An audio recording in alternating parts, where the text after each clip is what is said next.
नमस्कार दोस्तों, मैं आकाश सर। स्वागत है आपका ईगल कॉन्सेप्ट बाय आकाश सर में। आज हम पढ़ेंगे RRB group D general science के मोस्ट रिपीटेड 25 पीवाईस क्यूज जो परीक्षा के लिए बेहद महत्वपूर्ण है। तो चलिए बिना समय गवाए शुरू करते हैं। पहला सवाल हमारा यहाँ दिया हुआ है, क्या किसी वस्तु का विस्थापन तय की गई दूरी से अधिक हो सकता है? ऑप्शन ए में दिया हुआ है हाँ, सदैव। ऑप्शन बी में दिया हुआ है हाँ, कभी-कभी। ऑप्शन सी में दिया हुआ है केवल तभी जब वस्तु सरल रेखा में गति करती है। नहीं, विस्थापन कभी दूरी से अधिक नहीं हो सकता।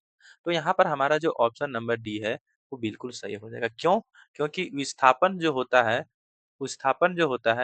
वो क्या होता है? शॉर्टेस्ट दूरी होता है। सबसे कम दूरी वाला को ही हम लोग विस्थापन बोलते हैं। और दूरी तो हमेशा ज़्यादा भी हो सकता है कि नहीं? लेकिन जो शॉर्टेस्ट डिस्टेंस होता है उसी को हम लोग विस्थापन बोलते हैं। तो यहाँ पर हमारा जो ऑप्शन नंबर डी है वो बिल्कुल सही हो जाएगा। सवाल हमारा यहाँ पे 2 नंबर है। गोलीय लेंसों की चिन्ह परिपाटी के अनुसार निम्नलिखित में से कौन से कथन सत्य नहीं है? ऑप्शन ए में दिया हुआ है मुख्य अक्ष के समांतर सभी दूरियां लेंस के फोकस दूरी से मापी जाती है। नहीं, ये तो गलत बात है क्योंकि मुख्य जो दूरियां होती है वो लेंस के फोकस से नहीं नापी जाती। तो यहाँ पर ऑप्शन ये जो हमारा दिया हुआ ये है। अब ये देखिए किसमें दिया हुआ है? इसमें दिया हुआ है, ये हो सकता है और इसमें दिया ये दोनों हमारा क्या हो गया? एलिमिनेट हो गया। यहाँ जो पहला बात मिला वही हमको गलत मिला, कथन यही हमको असत्य मिला। दूसरा हम लोग पढ़ते हैं, दूसरा में हमको देखो क्या पढ़ना पड़ेगा, 4 पढ़ना पड़ेगा और 3 पढ़ना पड़ेगा। तो सबसे पहले हम लोग 3 को ही पढ़ के देखते हैं। मुख्य अक्ष के लंबवत और ऊपर मापी गई दूरियां ऋणात्मक मानी जाती नहीं। अगर हम बात करें कि जब हम लोग मुख्य अक्ष जो हमारा होता है ऐसे करके, ये ऐसे बनता है, तो मुख्य अक्ष के जब हम लोग ऊपर नापते हैं तो हम लोग प्लस में नापते हैं। तो यहाँ पर ये भी हमारा क्या हो गया? गलत है। ये भी कथन हमारा क्या है? गलत है। यानी यहाँ पे जो हमारा ऑप्शन नंबर जो डी है वही सही हो जाएगा। तो यहाँ पर सी जो है वो गलत हो गया। ठीक है? अब हम लोग चलते हैं नेक्स्ट सवाल की ओर। नेक्स्ट सवाल यहाँ पे हमारा थर्ड नंबर दिया हुआ है, क्या अस्थायी वातावरण में अलैंगिक जनन से क्या लाभ मिलता है? ऑप्शन ए में दिया हुआ है लैंगिक विविधता। ऑप्शन बी में दिया हुआ है तीव्र और एक समान जनन। ऑप्शन सी में दिया हुआ है आनुवांशिक विविधता। और ऑप्शन डी में दिया हुआ है नए वातावरण के अनुकूलन। तो यहाँ पर हमारा जो ऑप्शन नंबर बी है वो बिल्कुल सही हो जाएगा। क्या? तीव्र और एक समान जनन। ठीक है? अब चलते हैं हम लोग नेक्स्ट सवाल। नेक्स्ट सवाल यहाँ पे 4 नंबर है। यहाँ पे पूछ रहा है शक्ति का एसआई मात्रक वाट है। कार्य शक्ति संबंध के अनुसार 1 वाट के बराबर होता है, मतलब 1 वाट किसके बराबर होता है? तो हम लोग यहाँ पे जानते हैं कि जो हमारा शक्ति यानी P बराबर हमारा क्या होता था? वर्क डन बटा टाइम। क्या होता था? वर्क डन बटा टाइम। तो वर्क हम लोग किससे नापते थे? जूल से। और टाइम को किससे नापते थे? सेकंड से। अब यहाँ पे बात कर रहा है क्या बात कर रहा है? शक्ति का एसआई मात्रक।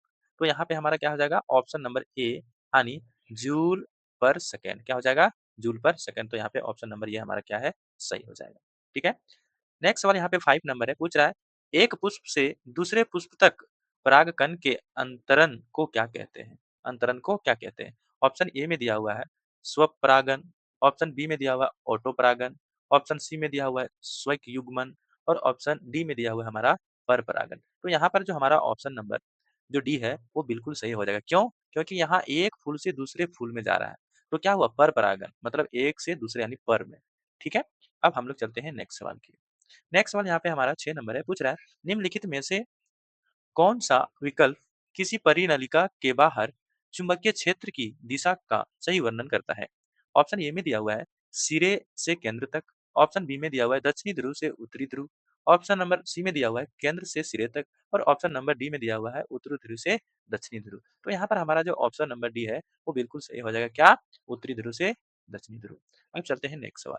नेक्स्ट सवाल यहाँ पे 7 नंबर है, पूछ रहा है दिए गए विकल्पों में से सामान्य घरेलू अपशिष्ट से संबंधित सही कथन का चयन कीजिए। अपशिष्ट से संबंधित सही कथन का चयन कीजिए। ऑप्शन ए में दिया हुआ है संपूर्ण अवशिष्ट अजैविक निम्नकरणीय होता है। अजैविक निम्नकरणीय होता है। ऑप्शन बी में दिया हुआ है अपशिष्ट का सुरक्षित निपटना अनिवार्य नहीं है। ऑप्शन नंबर सी में दिया हुआ है संपूर्ण अपशिष्ट जैव निम्नीकरणीय होता है। ऑप्शन नंबर डी में दिया हुआ है अपशिष्ट में जैव निम्नीकरणीय और अजैव निम्नीकरणीय दोनों घटक होते हैं। सही बात है, जो हमारा अवशिष्ट जो हमारा खराब पार्ट होता है उसमें दोनों होता है, जैव और अजैव दोनों होता है। तो यहाँ पर हमारा जो ऑप्शन नंबर डी है वो बिल्कुल सही हो जाएगा। अब चलते हैं हम लोग नेक्स्ट सवाल। नेक्स्ट सवाल यहाँ पे 8 नंबर है, पूछ रहा है एक ट्रक और मोटर बस के टायर कार के टायरों की तुलना में ज्यादा चौड़ी डिजाइन किए जाते हैं, जबकि कर्तन औजारें कर्तन औजारें और कीलों की सिरे नुकीले और छोटे होते हैं।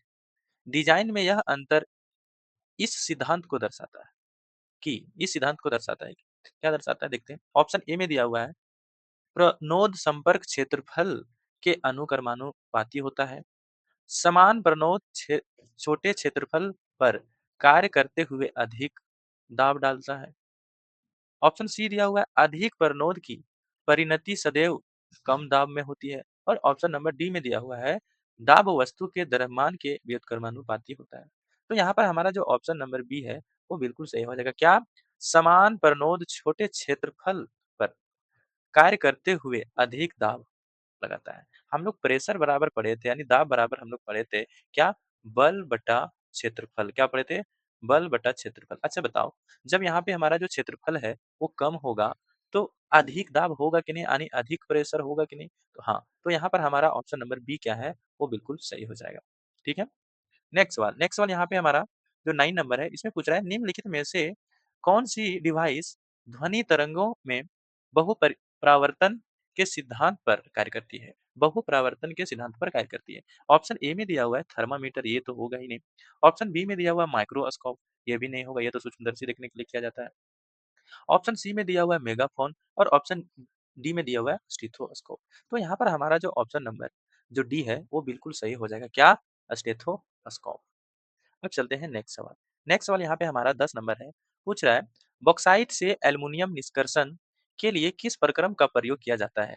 ऑप्शन ए में दिया हुआ है भर्जन के बाद अपचयन।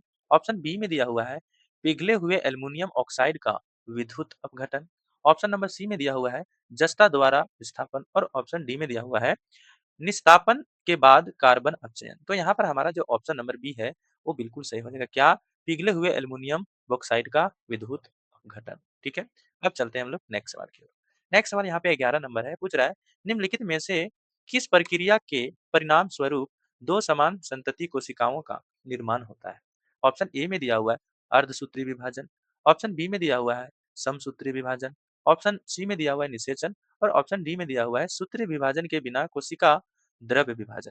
तो यहाँ पर हमारा जो ऑप्शन नंबर बी है वो बिल्कुल सही हो जाएगा। क्या समसूत्री विभाजन मतलब सम कहने का मतलब है दोनों एक जैसा अगर विभाजन हो तो उसमें क्या है दो समान संतति कोशिकाओं का निर्माण होता है।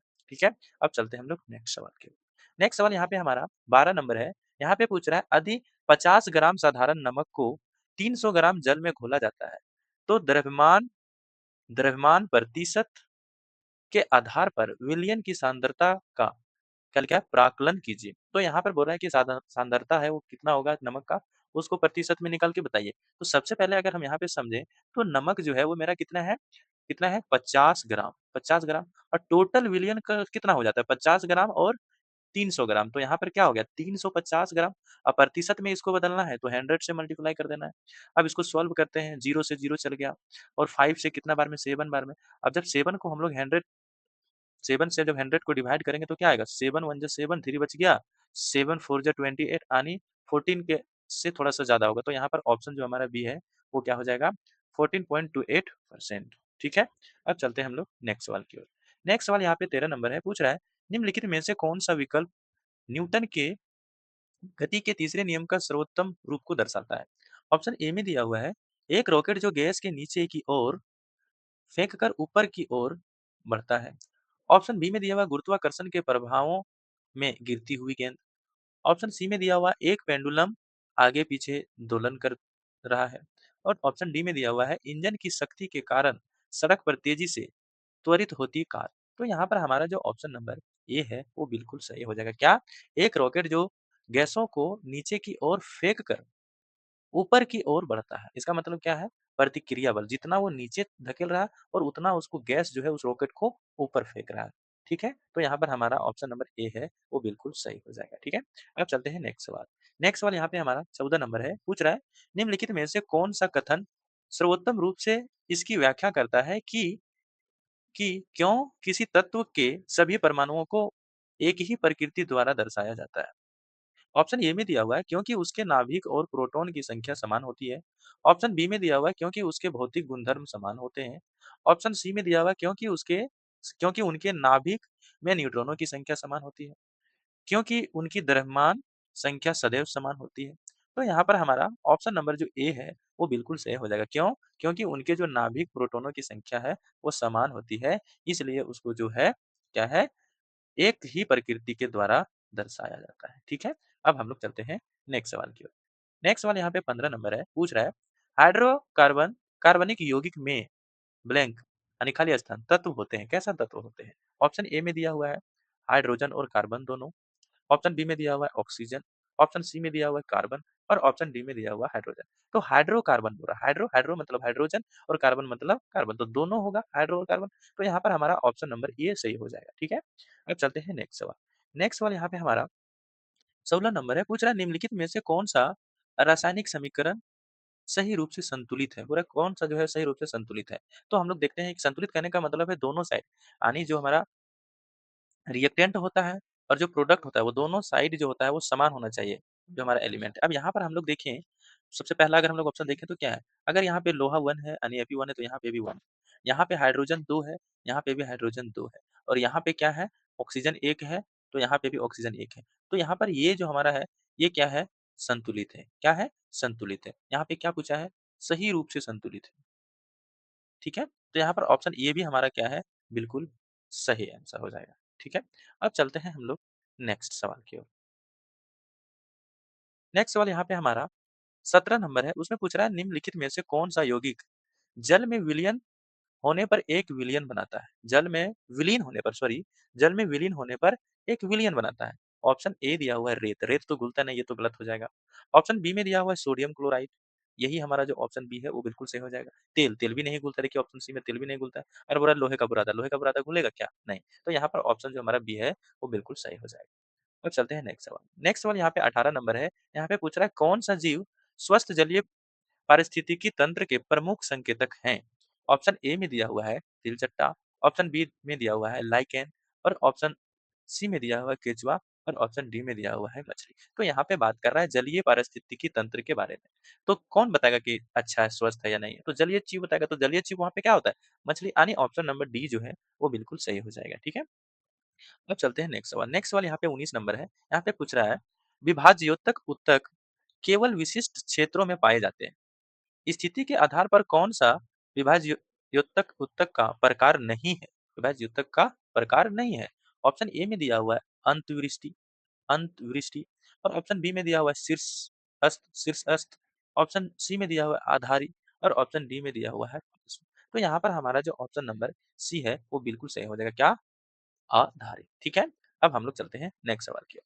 नेक्स्ट सवाल यहाँ पे हमारा 20 नंबर है, पूछ रहा है सोडियम क्लोराइड के जलीय विलयन में विद्युत प्रवाहित करने विद्युत प्रवाहित करके सोडियम हाइड्रोक्साइड तैयार किया जाता है। इस प्रक्रम को कहा जाता है, मतलब क्या कहा जाता है? ऑप्शन ए में दिया हुआ है हॉल हेरोल्ड कहा जाता है। ऑप्शन बी में दिया हुआ है बार्न हार्बर कहा जाता है। ऑप्शन सी में दिया हुआ है क्लोर एल्कली कहा जाता है और ऑप्शन डी में दिया हुआ है डाउन्स कहा जाता है। तो इस प्रकलन को हम लोग यहाँ पे सोडियम क्लोराइड का जलीय विलयन कर रहे हैं, तो यहाँ पे क्या होगा? क्लोर एल्कली उसको हम लोग बोलते हैं मेथड। ठीक है? क्लोर एल्कली प्रक्रम कहा जाता है। अब चलते हैं हम लोग नेक्स्ट सवाल। नेक्स्ट सवाल यहाँ पे हमारा 21 नंबर है।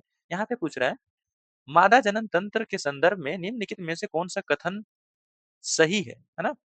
कथन ये दिया हुआ है एग यानी अंडा एक पतली अंडवाहिनियां या डिंब वाहिनियां नली के माध्यम से अंडाशय से गर्भाशय तक ले जाता है। कथन बी में दिया हुआ है गर्भाशय गर्भाशय ग्रीवा के माध्यम से योनि में खुलता है। सॉरी, कथन ये यहाँ पे ऑप्शन ए में जो दिया हुआ है, क्या दिया है? ना तो कथन ए और ना ही कथन बी सही है। ऑप्शन बी में दिया हुआ है कथन ए और कथन बी दोनों सही है। ऑप्शन सी में दिया हुआ है केवल कथन ए और ऑप्शन डी में दिया हुआ है केवल कथन बी। तो यहाँ पर हमारा ऑप्शन नंबर बी सही हो जाएगा। क्या? कथन ए एंड कथन बी। ठीक है? अब चलते हैं हम लोग नेक्स्ट सवाल। नेक्स्ट सवाल यहाँ पे हमारा 22 नंबर है, पूछ रहा है निम्नलिखित में से कौन सी विस्थापन अभिक्रिया संभव है? पहला ऑप्शन यहाँ पे दिया हुआ है Fe प्लस CuSO4, उसके बाद बना क्या है FeSO4 प्लस यू। हाँ, यहाँ पे विस्थापन हो रहा है। ऑप्शन ये हमारा जो यहाँ पे एक नंबर है, ये सही हो सकता है। अभी ऑप्शन में हम लोग नहीं गए।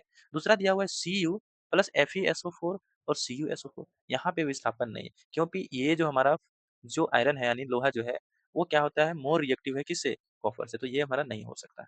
ठीक है? तीसरा अगर हम लोग देखें तो क्या दिया हुआ है?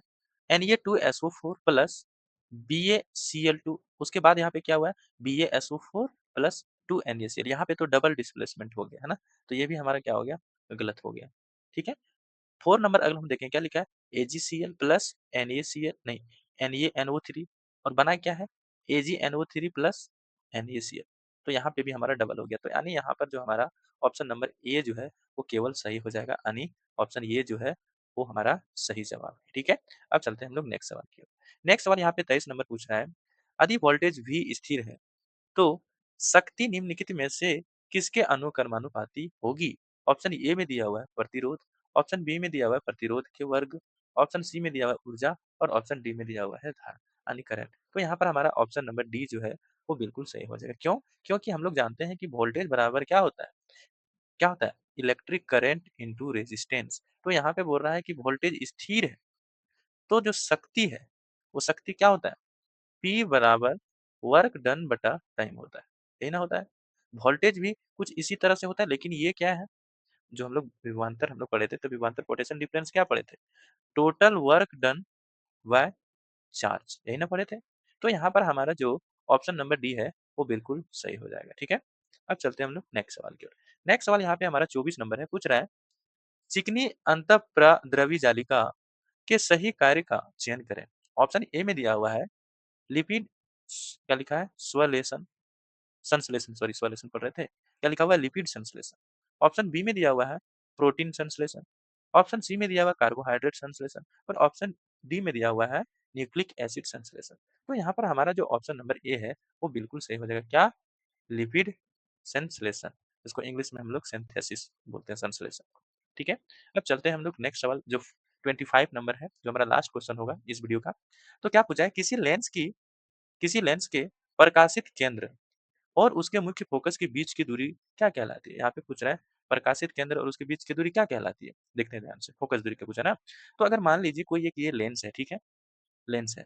अब यहाँ से क्या हुआ कि ये हमारा मुख्य अक्ष होता है। अब पूछ रहा है लेंस का केंद्र हमारा ये होता है। अब पूछ रहा है मुख्य फोकस की बीच की दूरी, मतलब ये मान लो ये फोकस है, तो इसके बीच की दूरी को हम लोग क्या बोलते हैं? फोकस दूरी ही तो बोलते हैं। तो यहाँ पर हमारा ऑप्शन नंबर जो सी है वो बिल्कुल सही हो जाएगा, ठीक है?